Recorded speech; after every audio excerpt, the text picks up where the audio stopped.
tan solicitado. ¿Por qué creen que es así? ¿Por qué contar historias en un ambiente corporativo, en un ambiente de industria, profesional, está siendo la tendencia? ¿Por qué creen? Humaniza. Exacto. Humaniza. Muy bien. ¿Qué otra cosa? Conecta. Perfecto. Excelente esta definición. Entonces, en este caso,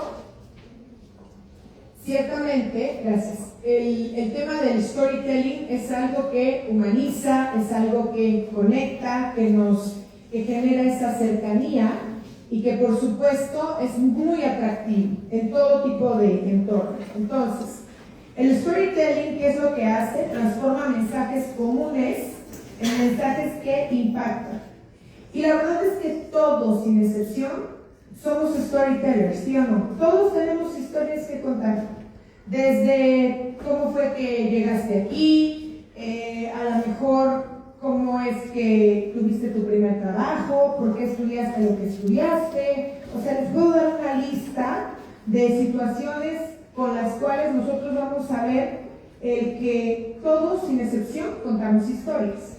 Ahora, en este caso, muy importante es considerar que una historia auténtica puede cambiar la percepción de una persona.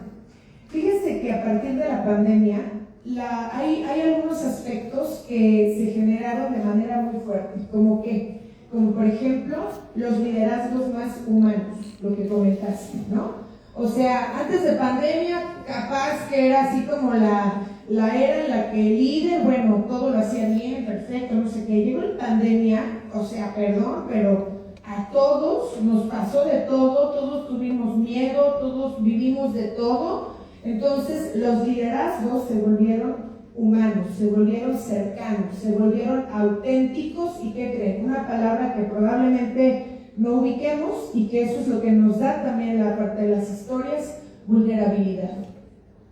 Porque volverte vulnerable no es algo tan sencillo. ¿Por qué? Porque implica abrirte, ¿sí o no? Implica exponerte, implica decir: yo también me equivoco, yo también sufro, yo también la riego, a mí también me pasa de todo. De hecho, hay una TED Talk muy interesante que se llama El poder de la vulnerabilidad. Busquen. Es una plática corta de estas tipo TED Talk, y que justamente nos habla de que justo en la vulnerabilidad está nuestra fuerza. Y no saben la cantidad de personas en industrias, en empresas que me dicen: ay no, ¿a poco les voy a estar contando esto a mis equipos? Pues claro que sí, porque tú eres un ser humano como yo, que le pasa de todo, y de tal forma que también vas a generar pues esa autenticidad que estamos buscando. Entonces, ¿cuáles son los beneficios del storytelling? Pues primero que nada nos ayuda a impactar y a conectar, lo que nos comentaba la compañera, con el público. Vamos a partir de un principio muy interesante. ¿Y qué quiere decir? Que las personas nos sentimos mejor cuando nos identificamos con otras personas. Y ahí parte esto del storytelling. O sea, tú me vas a contar tu historia y a lo mejor a ti te pasó en otra época, a lo mejor te pasó con otros personajes, pero desde las emociones yo me voy a sentir conectado contigo y voy a decir: uy, a mí también me pasó lo mismo, ¿sí? Y entonces ya conecté, ya me subí a tu tren. Entonces, tiene sí o sí un componente humano. ¿Por qué? Porque vamos a explicar o a contar nuestra historia, pero con emociones. Ojo, no es un reporte policíaco en el que dicen 30 heridos, 2 desaparecidos y uno que está convencido. No, o sea, tienes que meterle en esta parte esta cuestión humana. Da sentido, enfoque y productividad, porque ojo, no se trata nada más de contar por contar, hay una estructura, ¿okay? Esto es muy importante de identificarlo. Tiene una estructura para que podamos llegar a estos beneficios.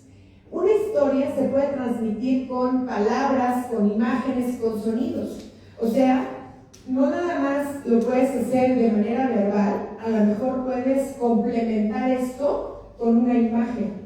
A lo mejor puedes complementar esto con una pequeña canción, ¿no? O sea, tú puedes complementarlo porque esto apela a los sentidos. O sea, esto es algo muy sensorial. Hoy en día es una manera de inspirar, comunicar, de generar, por ejemplo, también conocimiento. Yo les platico que hace ya muchos años formé parte del equipo de Volkswagen de este proyecto que se llamó las Volkswagen Talks. ¿Y en qué estaba basado? En esto, puro storytelling. ¿Y qué se hizo? Se mandó traer, por ejemplo, a personas que ya estaban jubiladas, a expertos que estuvieron ahí muchísimos años para que fueran a contarle las historias a las personas, y se generó como una especie de capacitación a través de esas historias. Imagínense qué belleza, ¿no? Entonces, en esta parte también se considera una evidencia, porque es algo que te pasó, ¿no? Entonces, en esta parte es algo bien interesante, por ejemplo, como una herramienta de persuasión. En las empresas, en cualquier tipo de ámbito, es algo que tú ya viviste en principio y por lo tanto es algo que te va a ayudar a persuadir a otras personas o a mentorear. Ahorita está muy en tendencia este tema del mentoring, ¿no? Ser mentor. Entonces, un mentor básicamente va a transmitir el conocimiento a través de sus experiencias, a través de algo que tú ya viviste, ¿no? Y que no necesariamente necesitas tener los grandes títulos.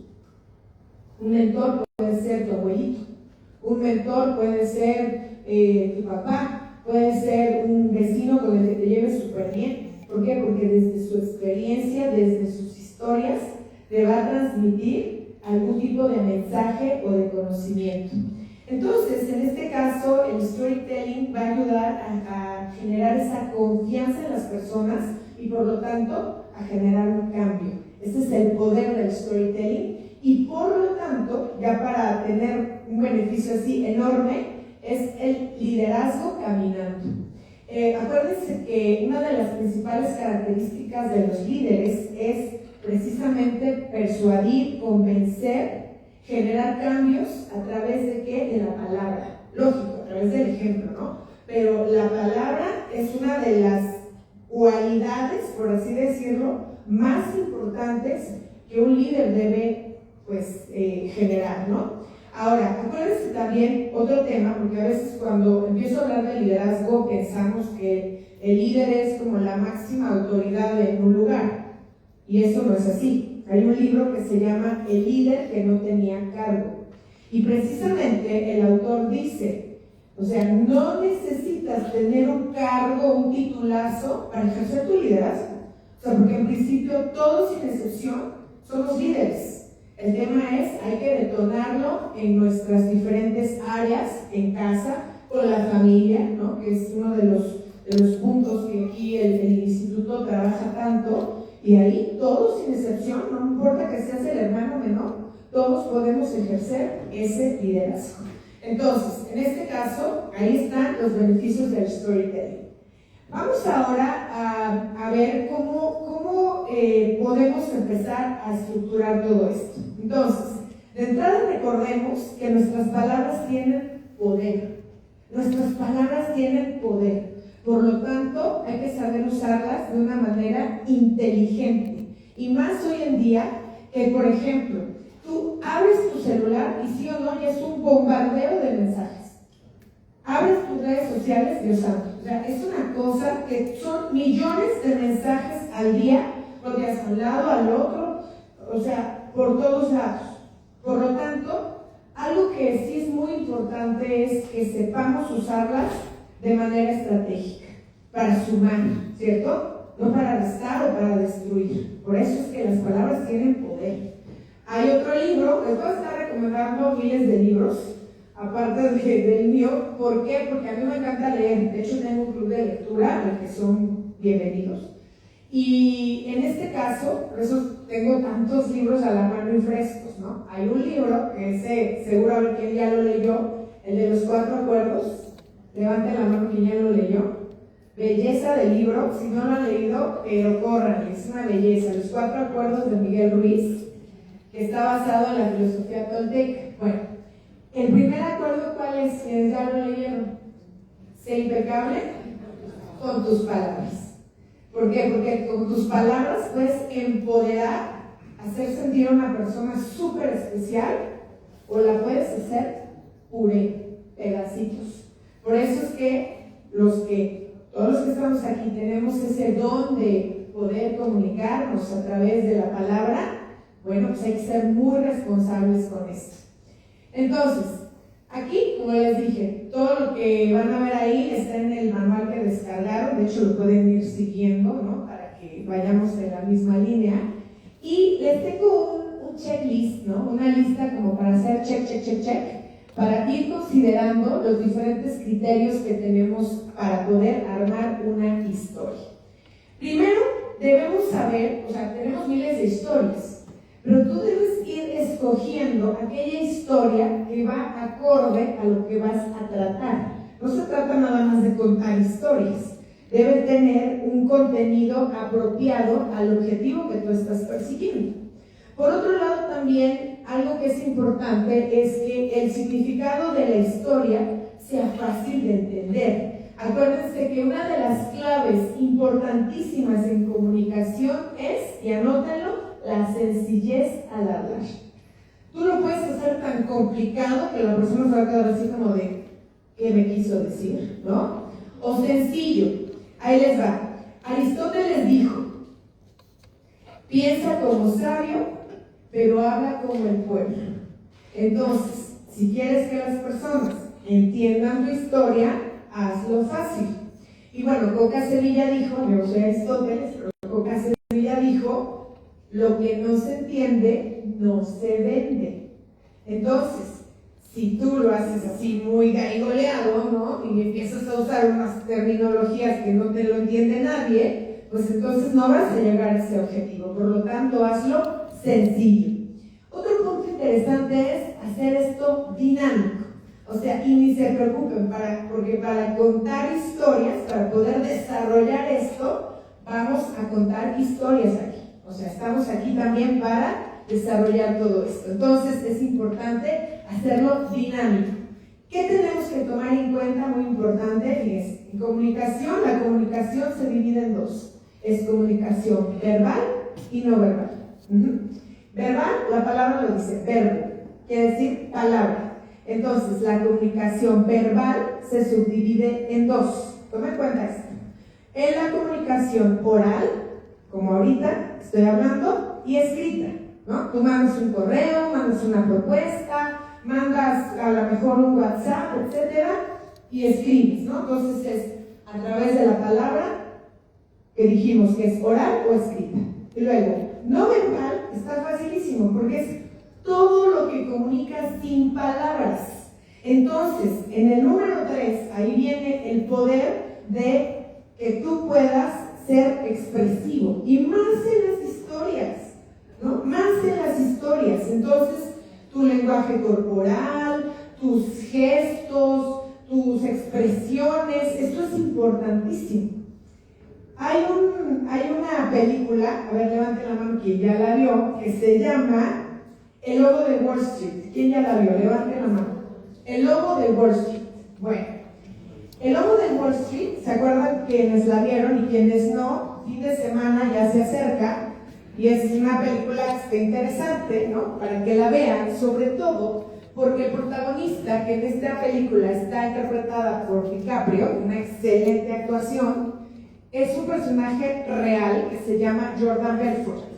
Jordan Belfort es el famoso Lobo de Wall Street y es el maestro, ya no, ni siquiera diría de la persuasión, porque la verdad es que sí era bien manipulador, ¿no? Entonces, ahí les va.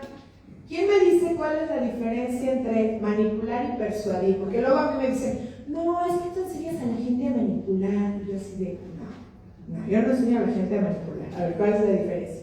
Manipular es cuando engañas, ¿no? O sea, intencionalmente. Y persuadir es cuando a través de la verdad convences. Ahí está. Prácticamente.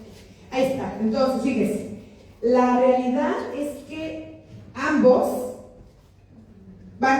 pueden usar hasta ciertas vías o técnicas similares. La gran diferencia está en la ética.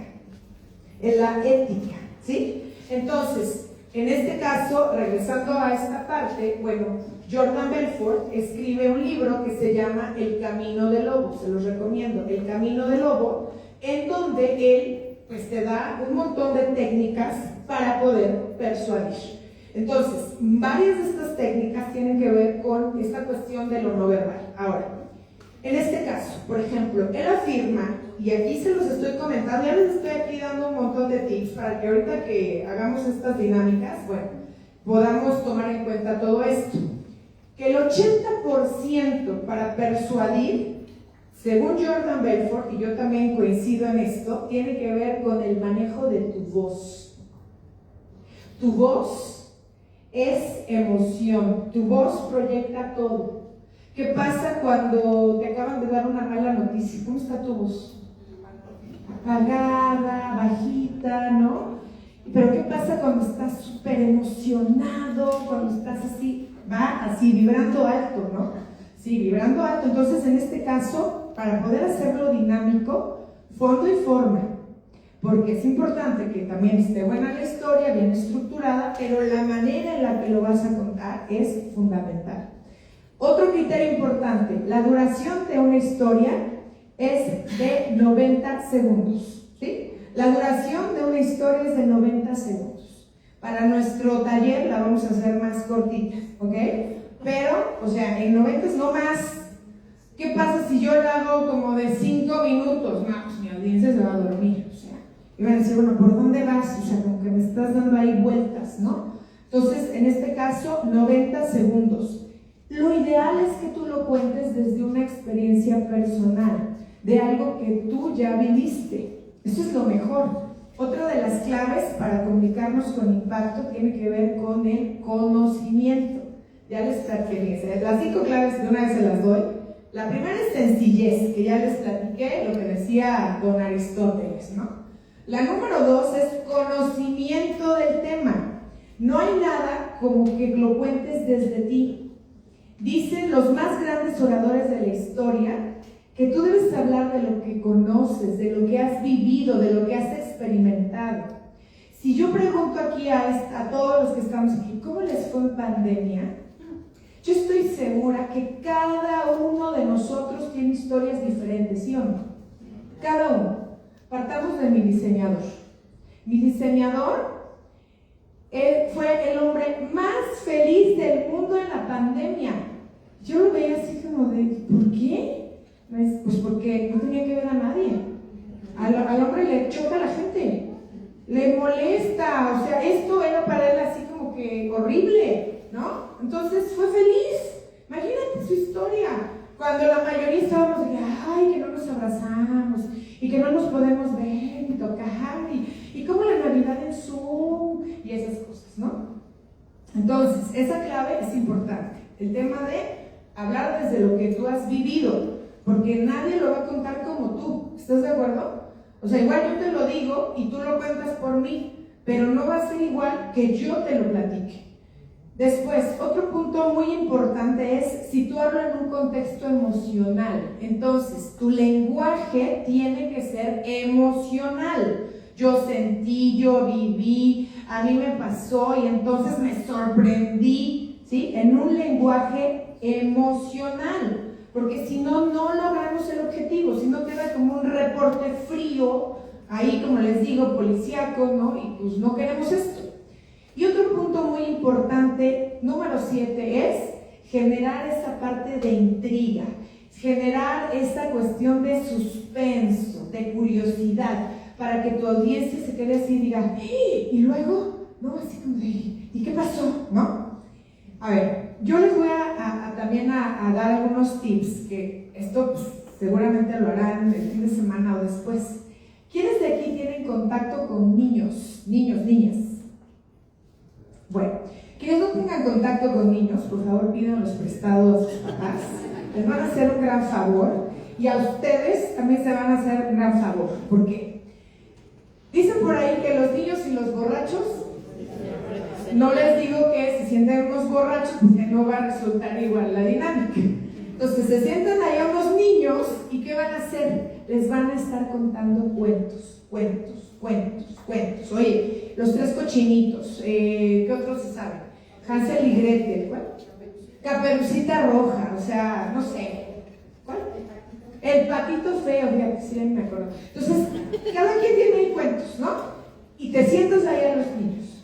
Entonces se empieza así a dramatizar y entonces el pobre patito feo y el lobo feroz, ¿no? O sea, ¿por qué? Porque esto te va a ayudar a ti a generar esto que estamos hablando. O sea, porque se te van a quedar viendo los niños así, ¡ah! Y luego, ¿no? Y así todo emocionado. Pero ¿qué pasa si lo cuentas así como X, así como si no hubiera ahí vida adentro? El niño se levanta y te deja ver. Ni siquiera te va a decir nada. Cuando te des cuenta está vacío ahí, el auditorio se fue, ¿no? Pero ¿qué pasa si sí les gusta? Bueno, te van a estar pide más, ¿no? Esto va a ser para ti una excelente forma de desarrollar tus habilidades histriónicas. Que eso, créanme que como adultos lo vamos perdiendo horrible. De acuerdo a un estudio, el adulto promedio sonríe de 1 a 2 veces al día. Y hay algunos que de verdad, o sea, parecen limoncitos, ¿no? Yo creo que ni llegan a una, ni a media sonrisa, ¿no? En serio, todos estresados, como locos, ¿no? Como andamos muchas veces la mayoría. Entonces, ¿qué pasa? Que muchas veces estamos acartonados, ¿no? Y de repente dicen, pero ahí están todos los directores. ¿Y qué? ¿Tú qué crees que no están ávidos también de ver emociones? ¿Tú qué crees que no están hartos de ver a pura gente estresada? Y ahora con todos los males que, ¿no? Ansiedad, ¿qué otra cosa hay? Estrés, depresión. O sea, entonces, hazme caso. Júntate a esos niños, pide los prestados y órale. No te digo adultos porque luego, ay, pobre, está haciendo su mejor esfuerzo. Se tomó un taller ahí en el instituto y ya de ahí, pues sí, hay que decirle que estuvo muy bueno, ¿no? Y tú hablando horrible. Entonces, el chiste es este. Entonces, de este checklist, chécate para ti, o sea, cuál sería como un punto de atención para que vayas a desarrollarlo, ¿no? O sea, siempre es importante tomar en cuenta esto. Ahora, fíjate, hablar con emociones siempre va a hacer que tu mensaje permanezca. Lo que decíamos, o sea, si tú quieres conectar, si tú quieres generar esta parte humana, liderazgo humano, cercano, etc., entonces es muy importante que tomes en cuenta que el storytelling es igual a esta parte emocional. Ahora, ¿qué historias escoger? Bueno, pues en este caso tiene que ver muchísimo con tu público, ¿no? Tenemos públicos de todo y ahorita de hecho es algo que te voy a pedir que pienses. ¿Por qué? Porque en este caso el taller está enfocado justo para tu día a día, Entonces ahorita vamos a ir viendo de qué manera lo vamos a generar. En el público, en tus públicos siempre tienes que identificar cualquier público, puede ser familiar, puede ser profesional, etcétera. ¿Qué intereses tienen? ¿Qué preocupaciones tienen? ¿Qué miedos, anhelos, aspiraciones, necesidades? ¿Para qué? Para conectar. Por eso es que no nada más es contar por contar. Tú tienes que identificar por dónde le llegas a ese público, qué le mueve. Por ejemplo, ¿tú crees que le mueva lo mismo a los estudiantes que están aquí que a los maestros? ¿Que a lo mejor a los docentes? No. Cada quien tiene preocupaciones, miedos, anhelos, aspiraciones, necesidades, intereses distintas. Por allá me decían la palabra conectar. Por eso no conectamos, porque no somos empáticos, porque no pensamos quién va a estar del otro lado y cómo podemos llegarles, cómo podemos generar esa conexión que estamos esperando. Entonces, una experiencia nunca es un fracaso porque siempre viene a demostrarnos algo, ¿sí o no? Cualquier experiencia, cualquier situación que hayamos tenido siempre nos va a mostrar algo. Hay varios tipos de historias. Yo ahorita que empecemos ya con nuestra preparación, pues lógicamente yo les voy a dar el tema. Ya ustedes le van a poner el nombre y el apellido, pero nomás para que sepan que hay diferentes tipos de historia. La ficticia, a lo mejor ahí tú no puedes dar los nombres de las personas, ¿sí? A lo mejor tú utilizas, por ejemplo, no sé, nombres de superhéroes, ¿no? O sea, se vale, pues. También puedes usar historias de tipo histórico, ¿no? Historia de tu vida, tal vez, ¿no? O historia de la vida de tu familia, o historia del lugar en donde trabajaste o estás trabajando. Por otro lado, también historias de valor, ¿no? O sea, que digas, ¿sabes qué? Esto es algo que va a impactar muchísimo. Historias de consumo. ¿Por qué me refiero a esto? Porque muy seguramente cada uno de nosotros ofrecemos algo, ¿cierto? Cada uno ofrecemos algo. Cada uno tenemos un talento con el cual estamos buscando conectar con otras audiencias para que nos escojan, ¿sí o no? La verdad. Entonces, en este caso puede ser de consumo, por eso se le llama así, o algo totalmente personal, que quizás tú se lo cuentes a una amiga, a un amigo, o sea, hay muchos tipos de historias. Eso te lo quiero plantear así como algo que podemos tomar en cuenta. Entonces, recordemos esta parte. Quien sabe contar historias, sabe influir, acuérdate. ¿Por qué? Porque es algo que tú ya viviste y con lo que probablemente estás buscando que la otra persona haga algo con eso que te pasó. Entonces, vamos a ver ahora, y aquí empieza como la primera dinámica que vamos a pensar, y me encanta que esté así como distribuido en mesas, porque ahí este va a ser tu primer equipo, ¿no? Entonces, en este caso, fíjense que para que realmente nosotros podamos construir una buena historia, debemos pensar en estos tres pilares. Pilar número 1 es ¿de qué tema voy a hablar? O sea, va a ser, por ejemplo, un tema a través del cual yo voy a querer atraer personas a mi empresa, ¿no? Atraer talento, o ¿de qué se trata el tema? Tengo que definir mi tema. Por otro lado, mis auditorios. Tengo que saber, como vimos ahorita, si voy a hablarle a mis colaboradores, si voy a hablarle a mi equipo, si le voy a hablar a mi jefe, si le voy a hablar a mi familia. No son los mismos, las mismas necesidades, intereses y demás. Y tercero, ¿cuál es mi propósito? Entonces, como para ir afinando aquí motores, o más bien calentando motores, te voy a pedir que pienses en los tres temas que en tu día a día normalmente manejas. ¿Cuáles son esos tres temas que en tu día a día normalmente manejas, ¿no? Que una semana promedio. Número 2, tus auditorios. Tus tres auditorios o públicos más frecuentes, igual semana promedio. Y número 3, ¿cuáles son tus propósitos? O sea, buscas vender, convencer, hacer reflexionar, generar ciertas acciones. O sea, necesito, fíjate, si tú quieres, a través, por eso dijimos, el poder del storytelling. Si realmente quieres que tenga poder, necesitamos plantearnos esto, necesitamos ser personas